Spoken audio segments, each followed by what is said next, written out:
details ready, and then once that's done, I'm ready to make a big announcement.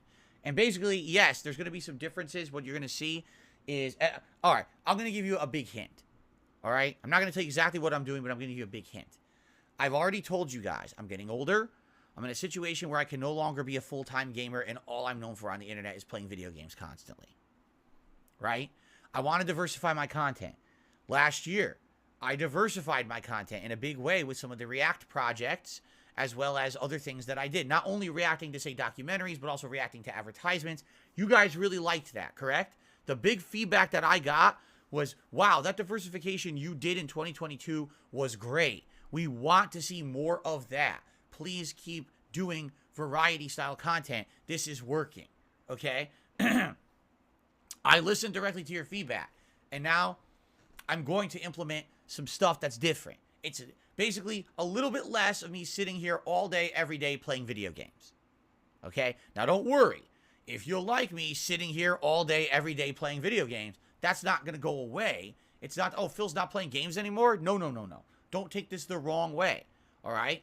I'm definitely going to be playing a lot of games. The difference is there's going to be other kinds of stuff going on as well. It's not just me playing video games, because I want to diversify my content. I don't want to be known as just the guy who plays games. I mean, if anything, in the last year, I'm now known as the guy who plays games, but also the guy who does a podcast every day. I've heard several different people on the internet, on YouTube in general, saying, yeah, Phil's dabbling more in the podcasting. You're right. This is where I feel the future is. The future is not sitting here playing games all day, every day. Right? Been there, done that. I still want to do that, especially for major new releases and things I'm really excited for. But I don't want to just have that be the end-all, be-all of who I am on the internet. I want to diversify, and I want to basically be doing interesting stuff with you guys, okay? Fair enough? So that's coming.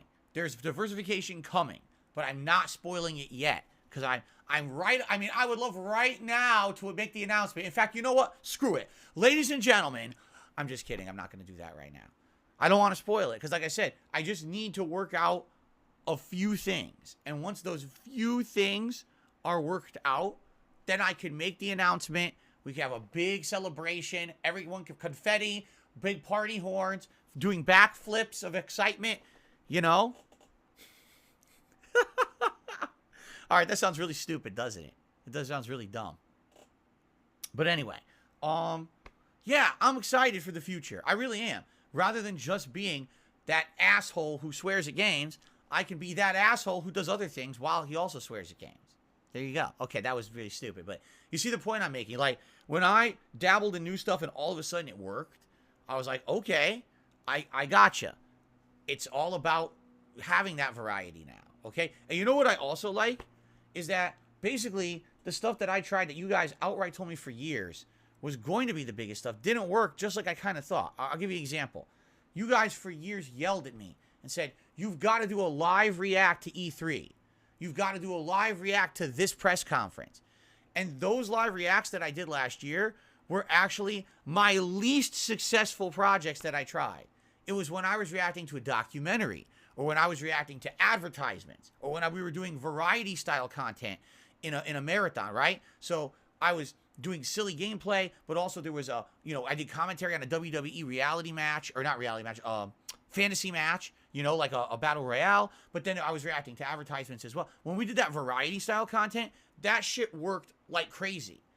But the moment that I tried to copy everyone else and just react live to a stupid, gaming event, it failed. No one liked it. People actually preferred me doing my more in-depth analysis of said events after the fact than they did see me live react to the event. So that I know is baloney. Like, I don't need to do what everyone else does. I need to try to do some different stuff. You see?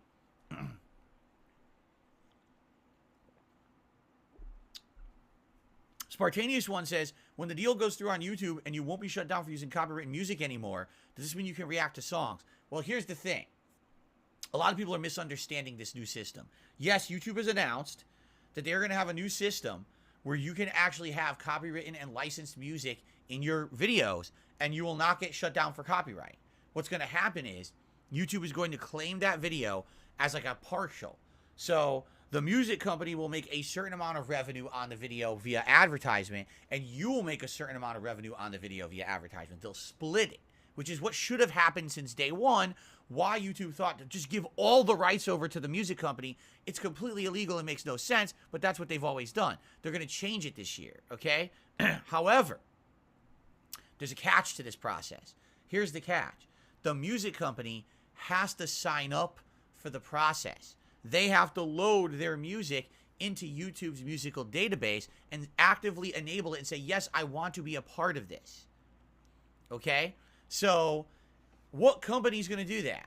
They already got some, but my question is, if there's a company, let's say, for example, you are, man, what's a giant music label right now? I don't even know who's left. There used to be Virgin Records.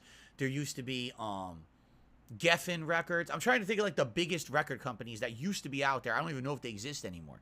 But let's say you're one of the biggest music companies out there, okay? Right now, with the Death Row, is Death Row Records still live? Def Jam Records, is that still live? Okay, let's say you're one of these companies. Right now, if anyone uses your music on YouTube, you just get blanket claims on the videos and you make all the ad revenue on the videos, 100%. So now YouTube wants you to sign up for a site or a process where, oh, you won't make 100%. You'll make 20%. You want me to actively choose to go from 100% revenue to 20% revenue. What's in it for me? When YouTube already has the broken process, what's going to convince these music companies to sign up for the correct process if they've been making out with the broken process for so long? What really needs to happen is YouTube is going to say, hey, here's what we're going to do. We're going to launch this new process by which the ad revenue is shared. If you don't sign up for it, fuck you. You get nothing.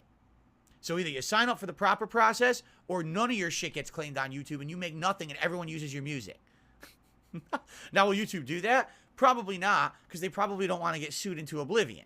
So I don't know what's going to happen, but I don't see the point of a company that's already been making out all these years now agreeing to make less. That just, you know, but again, maybe that's a simpleton's assessment of the situation, and there's other legality things I'm not aware of, because in reality, I am a simpleton when it comes to this kind of law. I don't know shit. You should probably consult one of the YouTube lawyer guys.